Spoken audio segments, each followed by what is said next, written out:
I'll never forget the night I found out. It was raining in Chicago, the kind of rain that soaks through your jacket and seeps into your bones. I was scrolling aimlessly through social media, tired from another long day at work, when my phone lit up with a notification that made my stomach drop. It was a picture. A smiling woman in a white dress, holding a bouquet of flowers, with a man's arm around her waist. The caption was simple: "Forever starts today." My heart stopped, because I recognized that arm, that smile, that face. It was Ryan, my ex-boyfriend, the one I thought had ended things with honesty, with respect, the one I had loved more than anyone in my life. And the woman smiling next to him? My sister, Olivia. I sat there for what felt like an eternity, staring at the screen. My hands shook. My chest ached.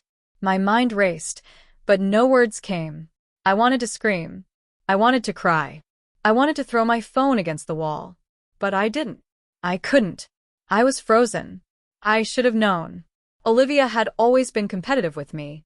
She had always wanted what I had, my clothes, my friends, even the attention my parents gave me. But I never thought she would go this far. I never thought she would betray me like this. Not in this way. Not with Ryan. I remembered the day Ryan and I had broken up. It wasn't dramatic. There were no shouting matches, no tears falling on the kitchen floor. He had simply said, "I think we need a break, Em. I need to figure out what I want." And I had believed him. I had believed that he loved me enough to tell me the truth, to end things respectfully. I didn't know that while I was healing, Olivia had been waiting, watching, planning. I couldn't move. My apartment felt smaller. The rain outside sounded louder, mocking me. And I realized something terrible. This wasn't just a mistake. This wasn't a coincidence. This was intentional. I had trusted my sister. I had loved her. I had thought we were close. But she had taken everything from me, my boyfriend, my trust, my family's perception of loyalty. I didn't cry that night. Not yet. Instead, I went into survival mode. I needed information.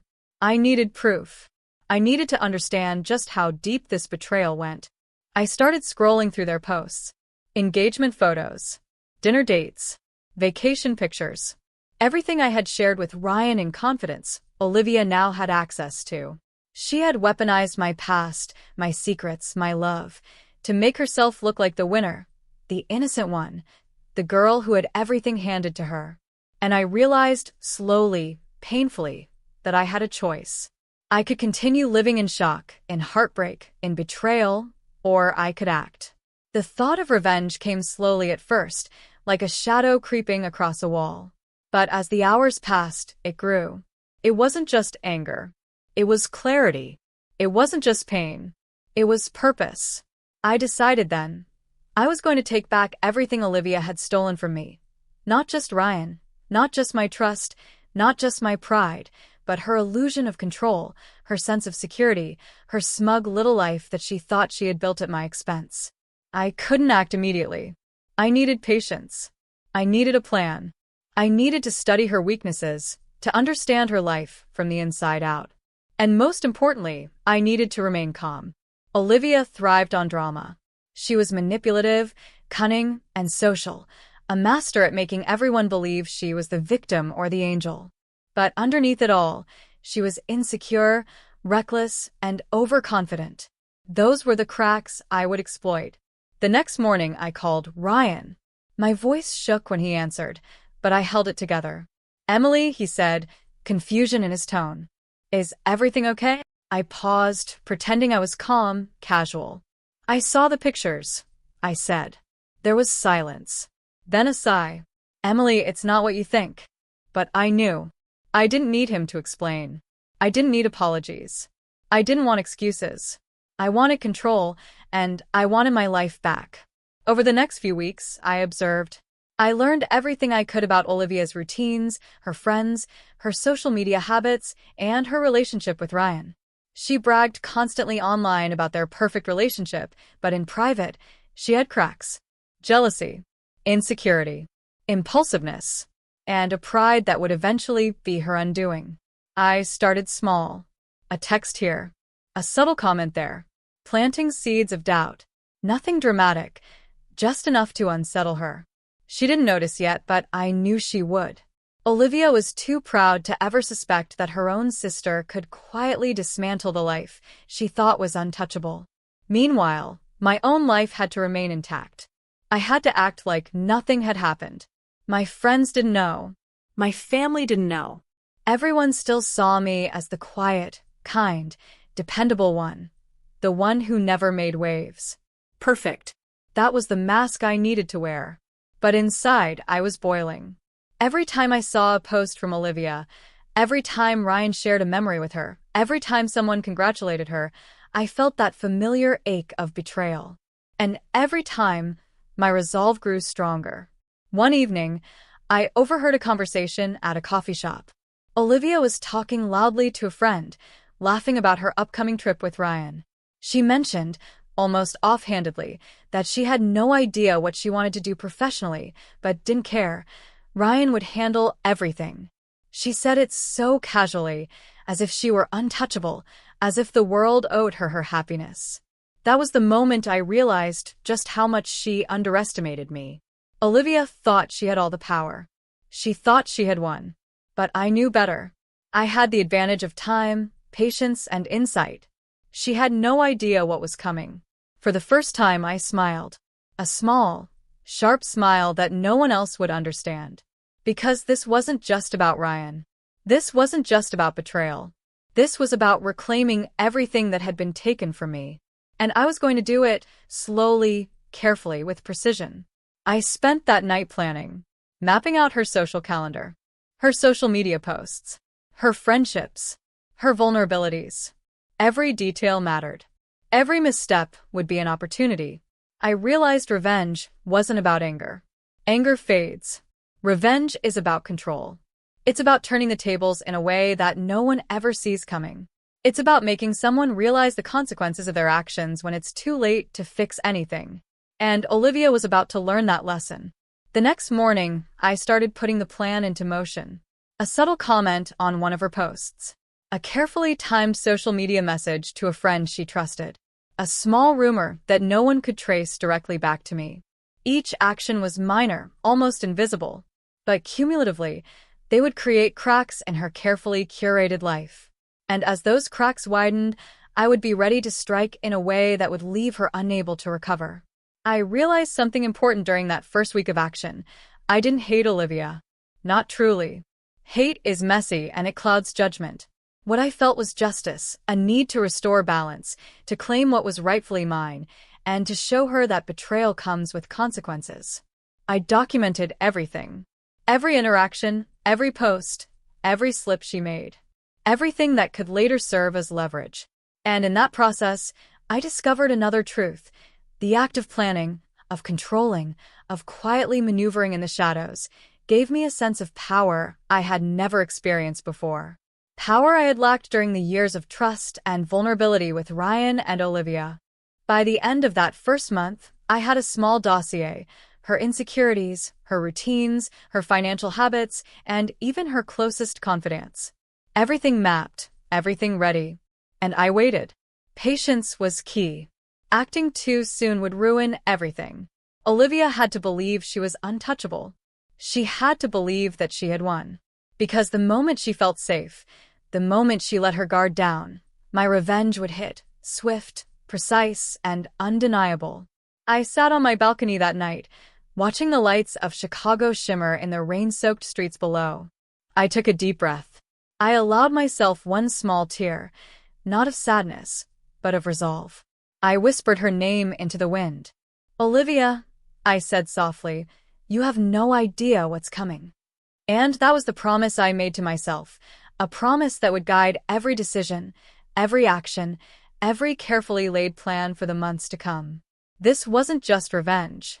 This was justice. And I intended to savor every moment. I learned very quickly that revenge doesn't begin with confrontation. It begins with observation. After that night on my balcony, after I whispered Olivia's name into the rain like a promise, I didn't rush into anything. I went back to my normal routine. Work, coffee, gym, smiles, polite conversations. I became the version of myself everyone expected: calm, quiet, dependable Emily. The sister who had moved on. The ex who handled the breakup maturely. That mask was my greatest weapon. Olivia loved attention. She fed on it. She needed to feel admired, envied, desired. And now, as Ryan's wife, she was getting more of it than ever. Family dinners became her stage. Social media became her spotlight. Every smile she posted felt rehearsed, every caption carefully chosen to scream happiness. But I noticed things others didn't. Her smiles didn't reach her eyes. Her laughter came too fast. Her posts were too frequent, too polished, like she was trying to convince herself as much as everyone else. That's how I knew she wasn't as secure as she pretended to be. I started with the smallest move possible. Silence. No likes. No comments. No congratulations. At first, Olivia didn't notice. She was too busy basking in her new identity. But after a few days, she noticed my absence. She always did. Growing up, she measured her worth by how much attention she got compared to me. One evening, my phone buzzed. Olivia. Hey, smiling face with smiling eyes, everything okay? Haven't heard from you. I stared at the message for a long time before replying. Me? Yeah, just busy. Work's been crazy. Simple. Neutral. Unthreatening. But I could almost hear the unease in her silence afterward. That was lesson number 1. Nothing unsettles someone more than realizing they no longer control your reactions. A week later, my mother called. Emily, she said gently, your sister's been asking about you. She's worried. I almost laughed. Worried wasn't the word. Curious was. Suspicious was. Olivia didn't worry about people unless she thought she was losing ground. I'm fine, I said calmly. Just taking some space. There was a pause on the other end of the line. Well, you know how sensitive she is, my mother added. Of course she is, I thought. Sensitive to anything that threatens her illusion. That conversation told me something important. Olivia was already talking about me behind my back. She was trying to control the narrative before I even spoke. So I let her. At work, I started reconnecting with parts of myself I had neglected while dating Ryan. I stayed late. Took on new projects. Made myself visible. Strong. Independent. Quietly successful. And then very deliberately, I updated my LinkedIn profile. Not flashy. Just enough to show progress. Within 2 days, Olivia viewed it. That small notification made me smile. I knew Ryan would see it too. He always kept tabs on me. Even during our relationship, he had been strangely competitive with my success. He liked being the stable one, the one in control. Seeing me thrive without him would bother him, and anything that bothered Ryan eventually reached Olivia. Sure enough, the cracks started to show. At a family dinner a few weeks later, Olivia kept interrupting me. Talking over me. Laughing too loudly at things Ryan said. Gripping his arm like someone afraid he might disappear. You two should come over sometime, she said suddenly, smiling too wide. You've been so distant lately, Em. Ryan glanced at me, searching my face for something. Anger, jealousy, resentment. I gave him nothing. Sure, I said lightly. Whenever. That answer unsettled both of them. That night, I lay awake replaying everything. Their body language. Olivia's nervous laughter.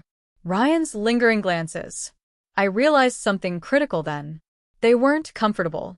And discomfort, when nurtured properly, becomes paranoia. A few days later, I reached out to someone I hadn't spoken to in years, Megan, one of Olivia's closest friends from college. The same Megan who used to vent to me about Olivia's insecurity, her jealousy, her need to be admired. I didn't mention Olivia or Ryan at first. We talked about work. Life. Old memories. I let the conversation warm up naturally.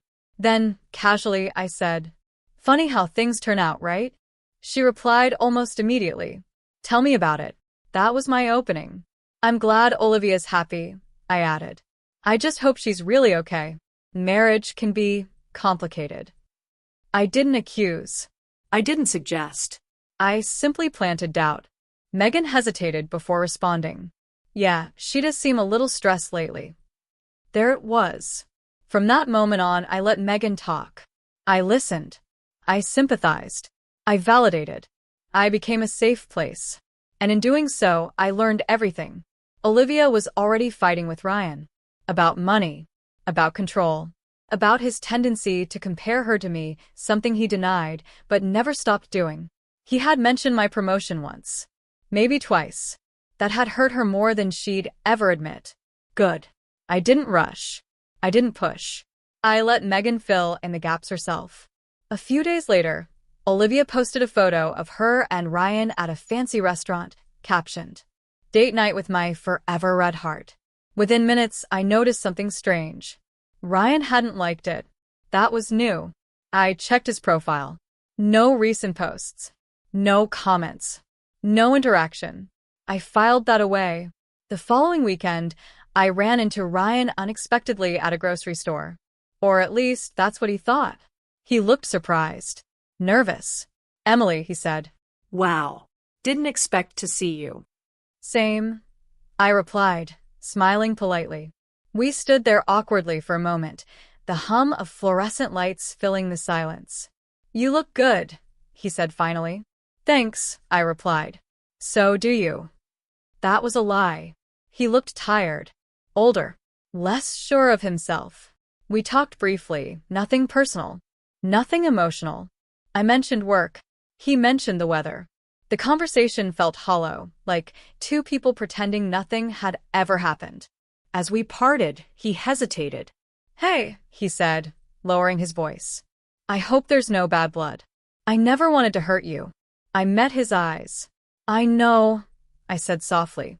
"Things happen the way they're supposed to." That sentence haunted him. I could tell.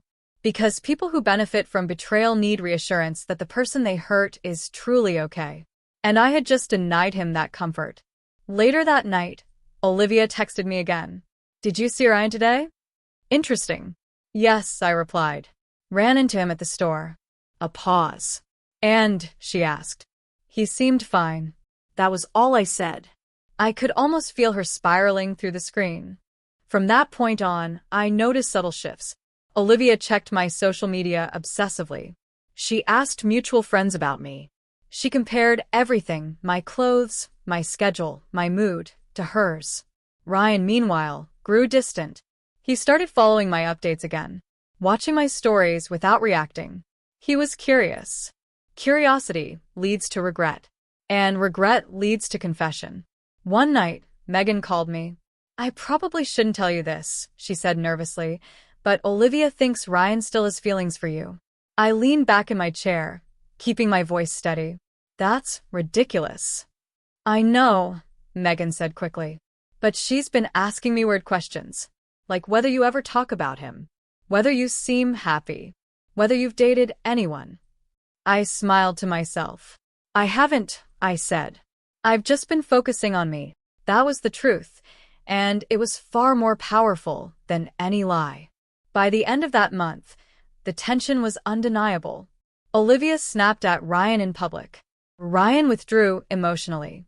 They argued more, trusted less, smiled less.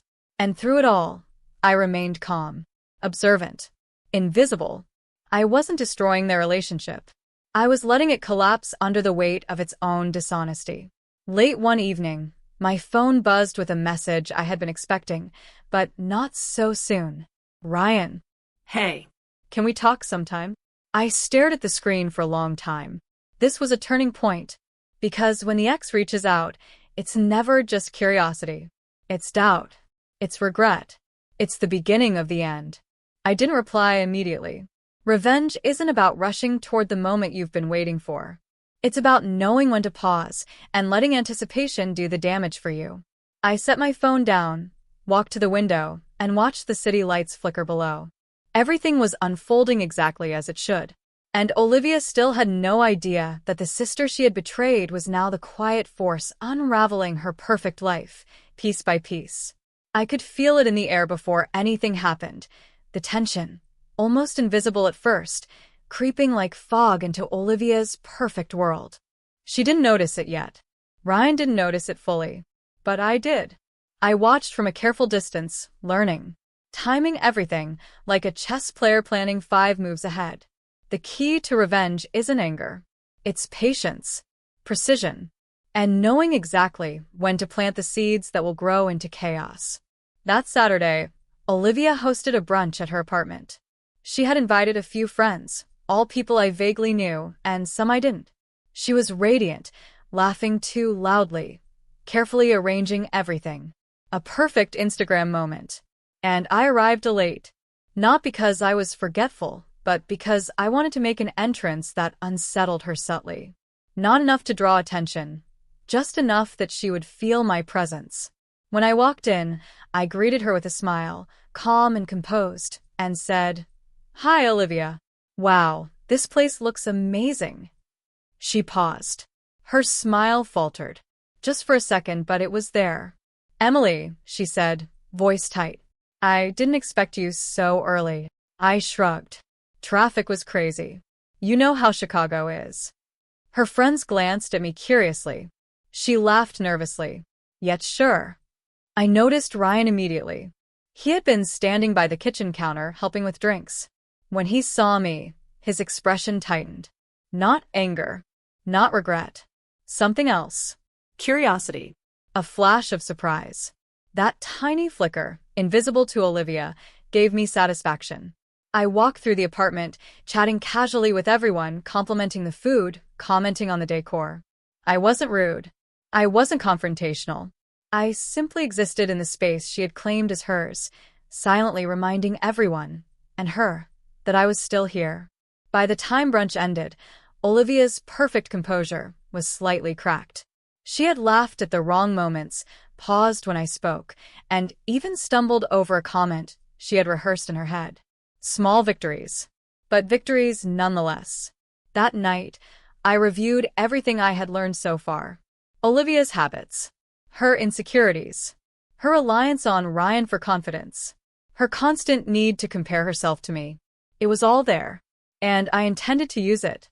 The following week, I started planting more subtle doubt. Nothing obvious. Nothing confrontational.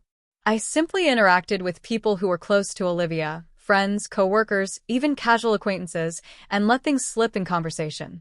Questions that seemed innocent, but carried implications. "Have you noticed Olivia seems stressed lately?" I would ask. "Does Ryan spend enough time with her?" Sometimes people get bored when a relationship moves too fast, right? Each comment carefully framed as casual concern. Nothing traceable. Nothing direct. Just enough to make her world wobble slightly each day. And wobble it did. Ryan began acting differently, too. I noticed the little things.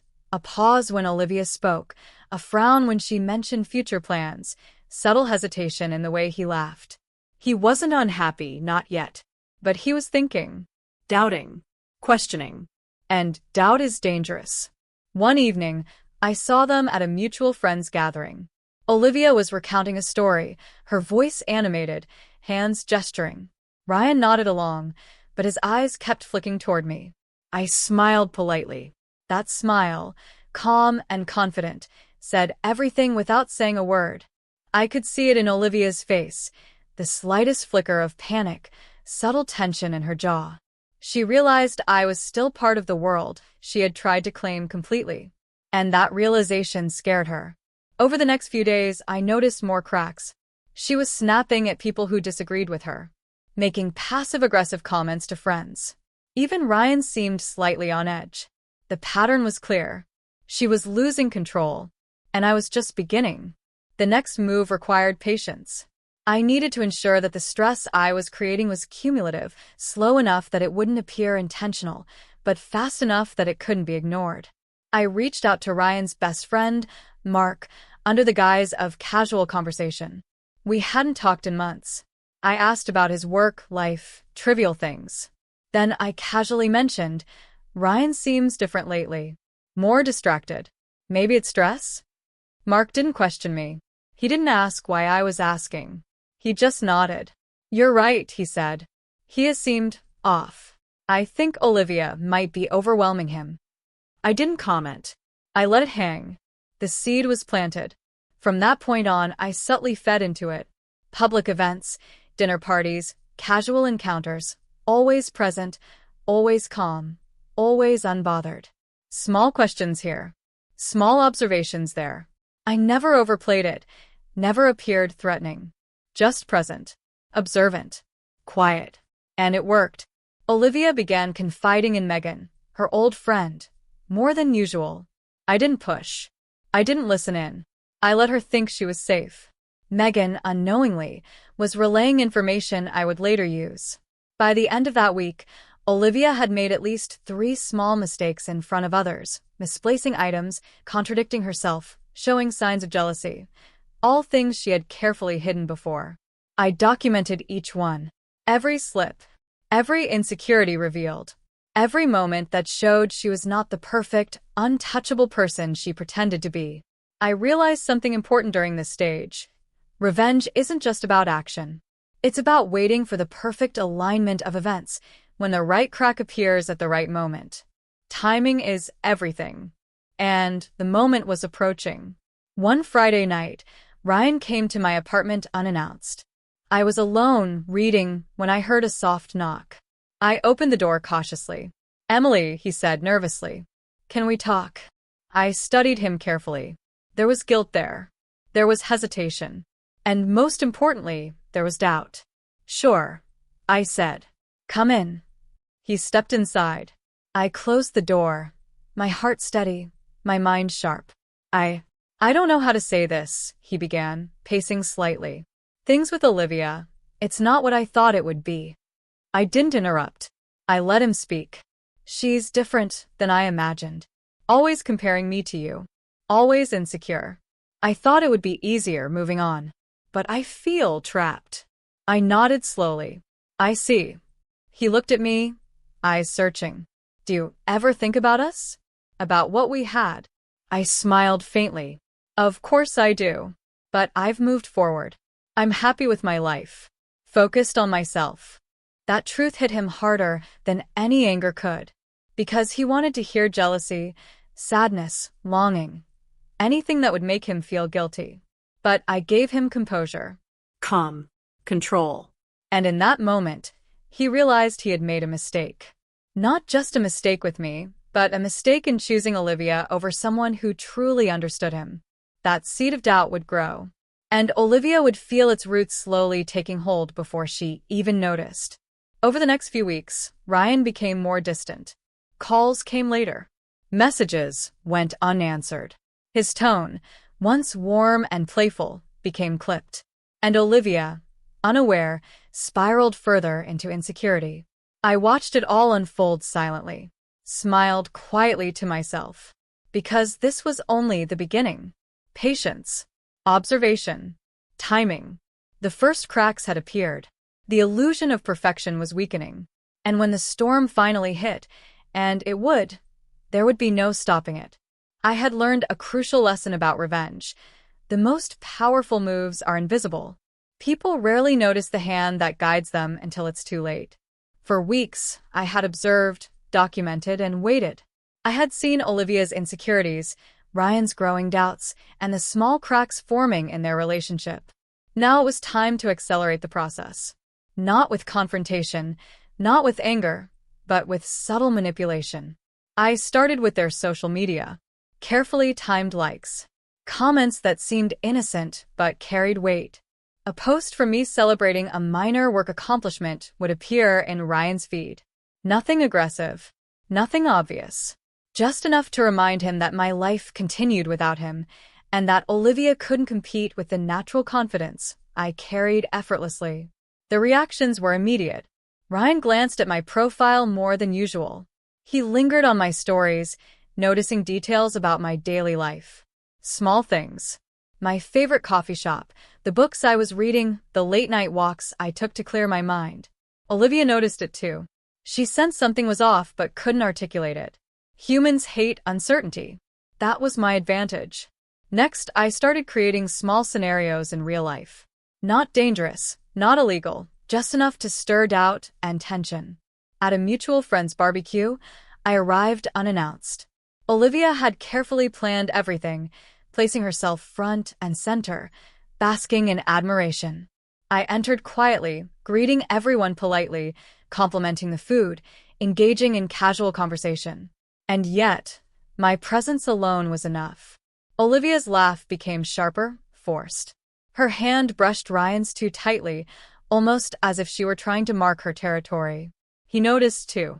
His glances at me lingered just slightly longer than casual, and I could see the flicker of confusion in his eyes.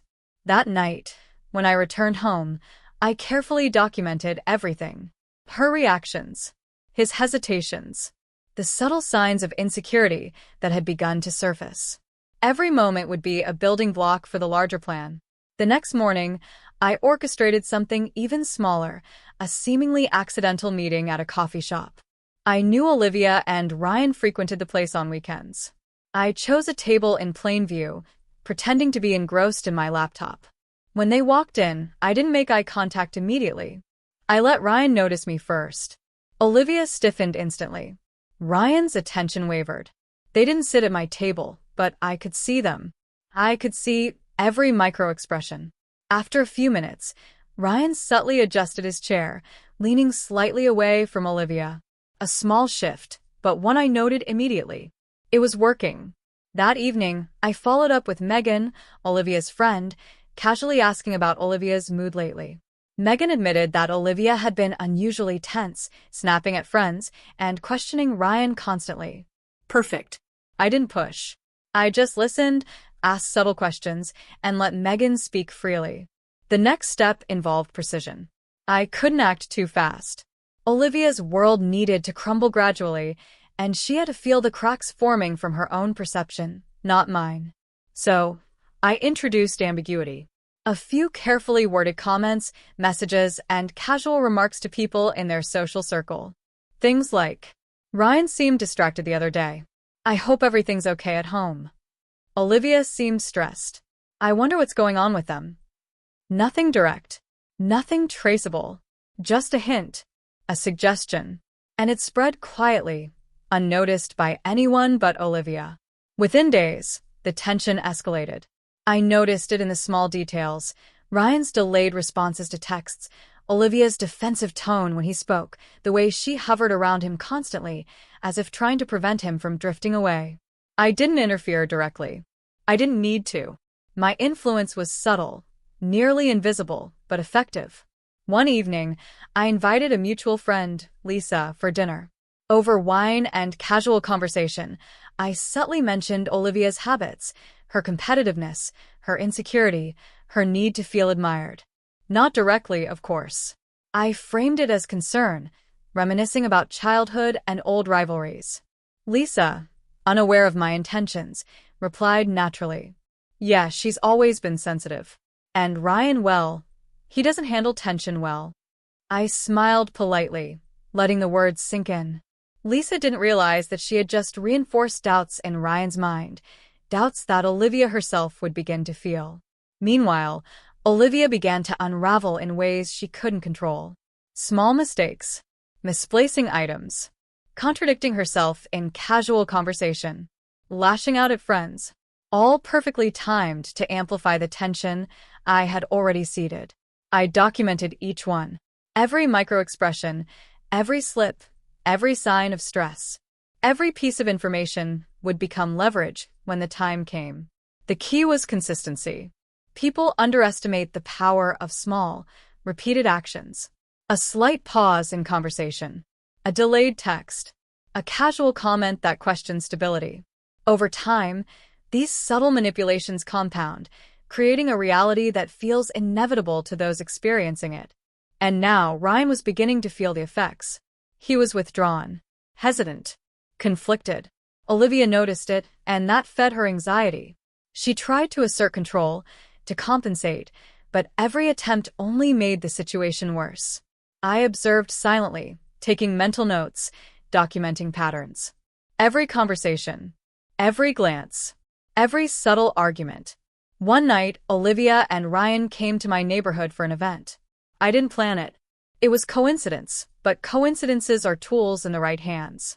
I greeted them casually, engaged Ryan in brief conversation about work, smiled at Olivia with calm confidence.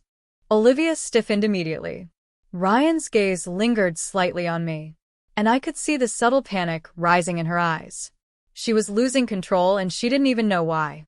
That night, I returned home and reviewed the day in detail. Each subtle glance, each hesitation, each slight shift in tone. Everything confirmed my plan was working. Revenge isn't about dramatic gestures. It's about control. Subtle, invisible control. Guiding events without appearing to intervene. Letting people feel the consequences of their actions themselves. And Olivia was walking right into it. I sat on my balcony that night, sipping tea, watching the city lights flicker in the distance. I allowed myself a small, quiet smile. The storm was coming. Slowly, methodically, and I would be ready. Because the key to revenge is not just exposing betrayal, it's making the betrayer feel it, internally, before anything external happens. Olivia would soon realize that her perfect life wasn't perfect. Ryan would question his choices. And when they reached the tipping point, I would be there, calm, composed, and untouchable. The pieces were in motion. The cracks were widening. And the world Olivia had built on betrayal was about to start collapsing from within. And I couldn't wait to watch it unfold. There's a moment in every collapse when the person at the center finally senses something is wrong, not clearly, not logically, but instinctively. That moment came for Olivia sooner than I expected. She didn't confront me. Not directly. Instead, she began circling me like a nervous animal, watching every move I made, every word I spoke, every interaction I had with Ryan or anyone connected to him. Her smiles became sharper. Her questions more frequent. Her tone less secure. And the more she tried to regain control, the faster she lost it. I noticed it at a family gathering first. Nothing dramatic. Just a quiet shift. We were all sitting around the dining table. Our parents, a few relatives, Ryan, Olivia, and me. Olivia had positioned herself next to Ryan, her hand resting firmly on his arm as if she were afraid he might vanish if she let go. She talked constantly, filling every silence, answering questions that weren't directed at her. I stayed quiet, Calm. observant. At one point, my mother asked me how work was going. Really well, I said casually. I might be taking on a new leadership role soon. Ryan looked up immediately. That's amazing, he said, genuine surprise in his voice. Olivia laughed, too fast. Oh wow, of course you are, she said. Emily's always been the ambitious one. The words sounded like a compliment, but her tone betrayed her. Ryan glanced at her, confused. Something passed between them. A look, a pause, a shift. Small, but real. That night, after everyone left, I replayed the moment in my head. Olivia's forced laugh, Ryan's curiosity, the way her grip on his arm tightened when he praised me. She was scared. Not of losing Ryan, not yet. She was scared of losing comparison. And comparison was the foundation of her confidence. Over the next few weeks, things escalated without me lifting a finger. Ryan began spending more time at work, coming home later, claiming deadlines and meetings. Olivia questioned him constantly, where he was, who he was with, why he didn't respond immediately. Her insecurity had shifted into control, and control suffocates. One evening, Ryan texted me, "Ryan, do you ever feel like someone expects you to be everything for them?" I stared at the message for a long time. Me. That can happen when people are afraid of being alone. That was all I said. He didn't reply right away. 2 hours later, another message came through. "Ryan, I don't know if I made the right choices." There it was. The doubt had crossed the line from private thought to spoken truth.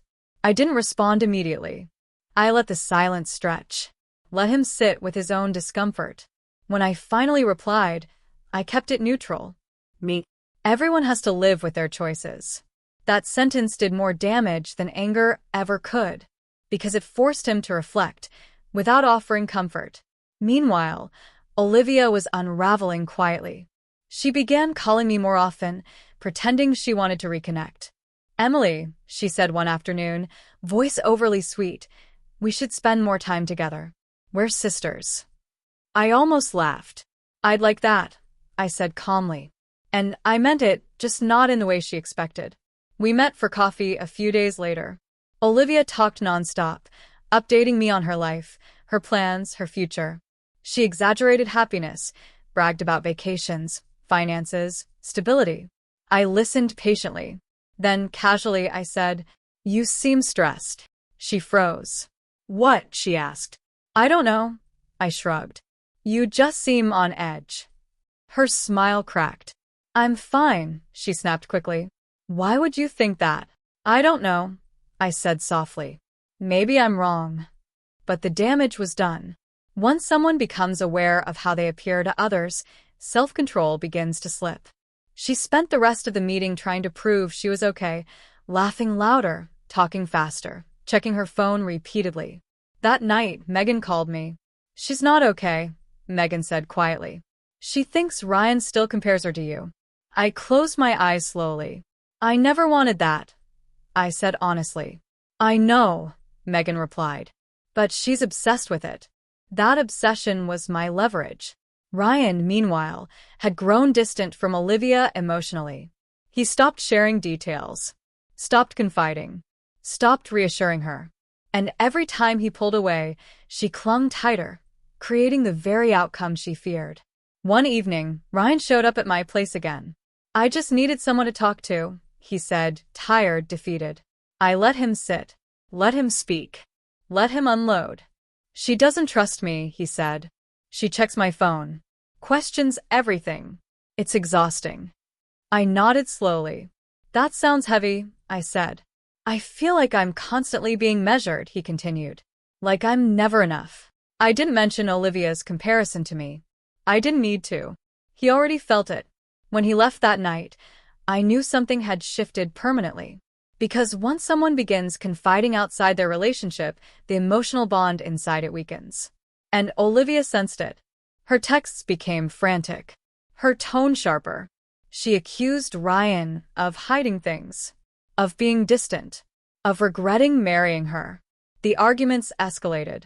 Quiet at first, then louder, then public. At a friend's party, she snapped at him in front of everyone.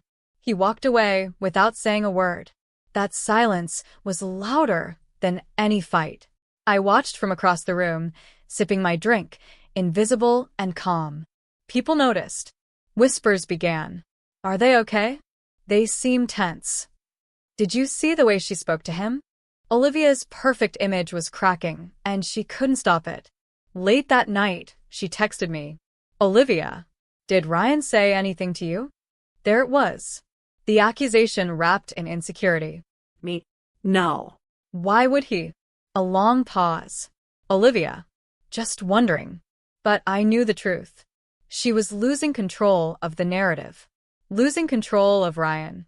Losing control of herself. And the more she spiraled, the calmer I became. Because revenge isn't loud. It's patient. It's precise. And it waits for the moment when the betrayer destroys themselves. That moment was getting closer. And when it came, I would be ready. People think revenge happens in one explosive moment, a confrontation, a confession, a public collapse. But the truth is quieter. Revenge happens when someone panics. And Olivia was officially panicking.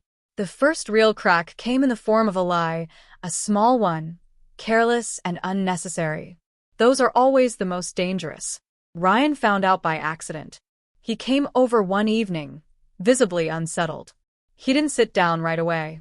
He paced near the window, hands in his pockets, jaw tight. "She told me something today," he said finally. "And it doesn't make sense." I stayed silent. "She said you called her," he continued. "That you said something weird about us." I turned slowly. "I didn't," I said calmly. He looked at me, searching my face for hesitation, guilt, anything. "You're sure?" he asked. "I haven't spoken to her in weeks," I replied. "You can check my phone if you want." He shook his head immediately. "No," he said. "I believe you." That was the moment I knew Olivia had crossed a line she couldn't uncross. Because once someone lies about something easily verifiable, trust doesn't just crack, it evaporates. Ryan exhaled sharply and sat down. She said you hinted that I'd be happier without her, he said. That you were trying to get into my head. I let a beat pass. That doesn't sound like me, I said quietly. No, he agreed. It doesn't. He leaned forward, elbows on his knees. She's been doing this thing lately, he continued. Twisting conversations. Rewriting moments. Making me feel like I imagine things. My stomach tightened, not with guilt, but recognition. Gaslighting always eats itself in the end. That can be really disorienting, I said. He nodded slowly. I'm starting to feel like I'm walking on unstable ground, he admitted. Like nothing is solid anymore. I didn't push. I didn't encourage. I didn't suggest anything. I let him sit in the discomfort of clarity. When he left that night, he didn't hug me like before. He didn't linger. He simply said, "Thanks for listening," and walked out. That was distance, not from me, but from her. Olivia realized her mistake almost immediately. The next morning, my phone exploded with messages. Olivia, did you tell Ryan anything? Olivia, he's acting strange. Olivia, Emily, answer me. I didn't respond. Silence, when used correctly, is terrifying. By the afternoon, she escalated. Olivia, I know you're trying to ruin my marriage. Olivia, you've always been jealous. There it was, the projection. I replied with one sentence. Me. I haven't done anything. Nothing more. Nothing less. She didn't reply after that. Instead, she doubled down with Ryan. She cried. She accused. She apologized. She promised. She denied. She contradicted herself within the same conversation. And Ryan noticed. He told me later. She keeps changing her story, he said quietly. Every time I ask for clarity, I get emotion instead. Emotion is powerful, but it's not convincing when someone is already questioning reality. At the next family gathering, the tension was thick enough to choke on. Olivia arrived late, overdressed, visibly anxious. Ryan walked in ahead of her, distant, polite, emotionally absent. She tried to cling to him. He subtly stepped away. Our parents noticed. My mother pulled me aside in the kitchen. What's going on with Olivia? She whispered. I'm not sure, I replied honestly. She seemed stressed. That word again. Stressed. Not accused. Not blamed. Just observed. Across the room, Olivia watched us talking. Her eyes narrowed. Later that evening, she cornered me near the hallway. You think you're smart, she hissed under her breath. Playing innocent. I met her gaze calmly. I am innocent, I said. Her jaw tightened. You always had this way, she said. Acting like you're above it all. I'm just not desperate, I replied softly. That was the wrong thing to say. Her face flushed. Her breathing sharpened. You think you've won, she snapped. I leaned in just slightly. This isn't a game, I said. It's your life. She stormed away. 2 days later, Ryan called me. Not to vent, not to complain, but to inform. I'm staying with a friend for a bit, he said. I need space. I closed my eyes slowly. That sounds wise, I said. She accused me of emotionally cheating, he added. With you. I didn't react. I told her nothing inappropriate ever happened, he continued. She didn't believe me. That must hurt, I said. He laughed bitterly. I don't think she believes anything anymore. When a relationship reaches that point, the end isn't dramatic, it's inevitable. Olivia spiraled publicly after that. She posted vague quotes online about betrayal, loyalty, snakes hiding in plain sight. She unfollowed me, then blocked me, then unblocked me. She tried to rally family members quietly, but no one fully took her side. Because accusations without evidence only isolate the accuser. Ryan didn't come home. Days passed. Then weeks. And Olivia did the one thing she swore she never would. She showed up at my door. Her eyes were red. Her posture collapsed. Her confidence gone. Please, she said, voice breaking. Just tell me the truth. I crossed my arms. What truth? Did you ever want him? She whispered. I looked at her, really looked. This wasn't the woman who humiliated me years ago. This wasn't the sister who smiled while I struggled. This was someone drowning in the consequences of her own choices. I wanted respect, I said honestly. From you. From both of you. She sank into the chair. I didn't think it would end like this, she cried. It didn't end, I corrected. It's still unfolding. She looked up, startled. What do you mean? I held her gaze. Actions echo, I said. Sometimes longer than we expect. She left shortly after, quieter than she arrived. That night, Ryan texted me. Ryan, I'm filing for separation. I stared at the screen. Not victory. Not triumph. Just closure approaching. Me. I hope you find peace, I replied. And I meant it. Because revenge isn't about destruction. It's about balance. And balance was finally being restored. When a marriage begins to die, it doesn't collapse all at once. It leaks. It seeps into conversations, family dinners, text messages that go unanswered, and glances that linger too long on the floor instead of meeting someone's eyes. Ryan filing for separation didn't explode our family. It fractured it slowly, painfully, and publicly. Everyone knew something was wrong. No one wanted to say it out loud. At first, my parents tried to stay neutral. My mother insisted this was just a rough patch. My father avoided the topic entirely, retreating into silence like he always did when emotions got complicated. But Olivia couldn't stay quiet. She needed a villain. And she chose me. She told relatives I manipulated Ryan. She said I planted doubts. She hinted that something inappropriate must have happened between us. Not because it was true, but because she needed it to be believable. That's the danger of a lie told too often.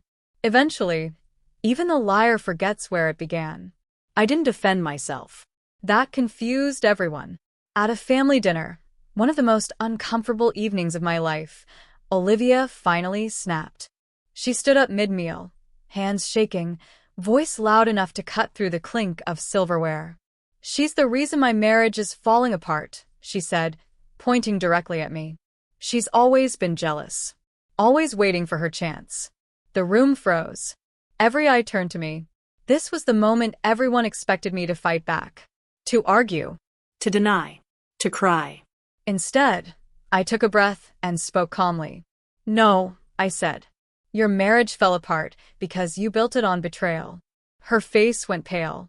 Ryan wasn't there, but his absence spoke louder than his presence ever could. You married a man who once loved me, I continued, my voice steady. And instead of addressing that truth, you tried to bury it. You lied. You controlled. You rewrote reality. My mother gasped softly. That's not fair, Olivia shouted. You don't know what it was like. I know exactly what it was like, I replied. I lived it. Silence swallowed the room. I stood up. I didn't take anything from you, I said. I stepped back.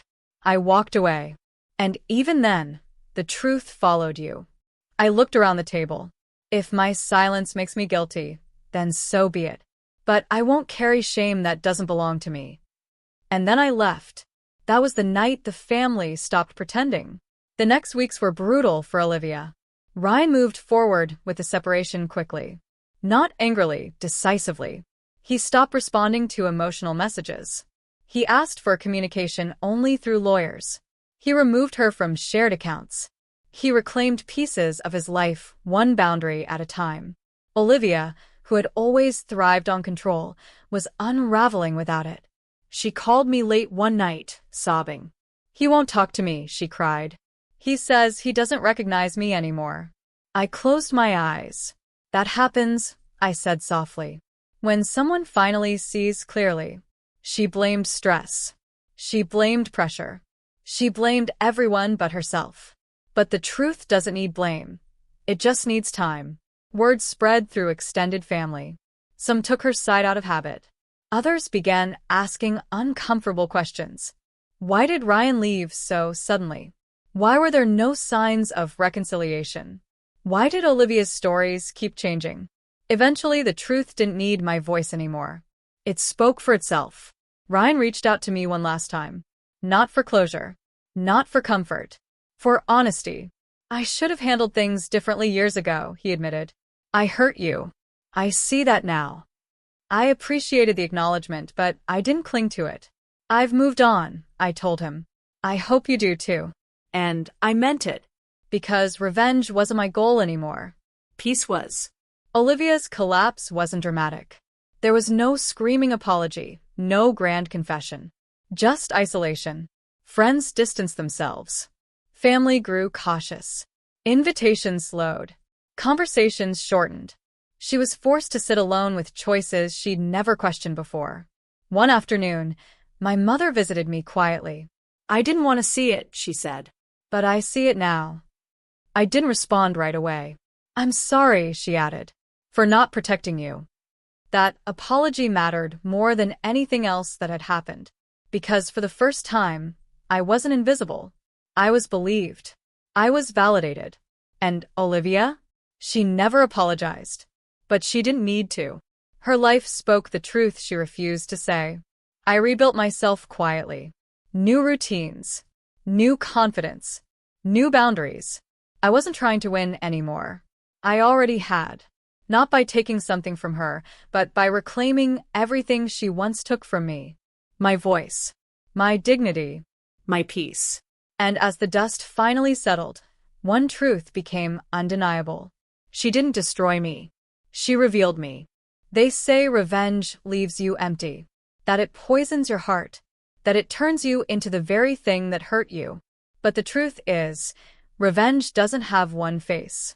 Mine didn't come with screaming matches or public humiliation. Mine came with peace. Months passed after everything settled. Ryan's separation turned into divorce. Quiet. Clean. Final. Olivia moved out of the house she once called the proof I won. She downsized her life the same way she downsized her truth, slowly, reluctantly, and without grace. We didn't speak anymore. Not because of hatred, but because some chapters don't deserve sequels. Family gatherings changed. There was an empty chair now. Conversations were more careful. My parents tried harder, not perfectly, but genuinely. And for the first time in my life, I wasn't the one shrinking to keep everyone else comfortable. I had grown into myself. One afternoon, I ran into Olivia unexpectedly at a grocery store. No dramatic music. No confrontation.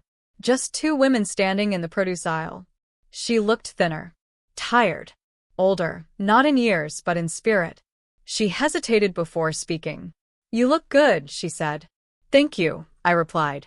There was a long pause. I never meant for it to go this far, she whispered. I nodded slowly. But it did, I said. She waited. Maybe for forgiveness. Maybe for anger. She got neither. I hope you find whatever you're looking for, I added calmly. And I walked away. That was the moment I knew I was free. Not because she suffered, but because I no longer needed her to. See, revenge isn't about watching someone fall. It's about standing tall where you once knelt. It's about becoming unrecognizable to the version of yourself that once begged for fairness. I didn't take Ryan back. I didn't expose Olivia publicly. I didn't destroy her reputation. I simply stopped carrying what was never mine. And life rewarded me in ways I never expected. I started dating again, cautiously, intentionally. I changed jobs. I traveled. I laughed louder. I trusted myself. That's the part no one talks about. When you survive betrayal, real betrayal, you don't just lose people. You lose illusions. And that loss is a gift. I learned that love without respect is a trap. That loyalty without boundaries is self-betrayal. That silence is not strength when it protects injustice. And I learned something else, something important. Sometimes, the people closest to you don't hurt you because they hate you. They hurt you because they believe you'll survive it. And survival is not consent. If you're listening to this story and parts of it feel familiar, if you've been the quiet one, the forgiving one, the one expected to understand, hear me clearly. You don't owe anyone access to you just because they share your blood. You don't owe silence to keep the peace. And you don't need revenge to reclaim your power. You need truth, boundaries, and the courage to walk away without explaining yourself to people committed to misunderstanding you. Olivia didn't lose her marriage because of me. She lost it because you can't build a future on stolen ground.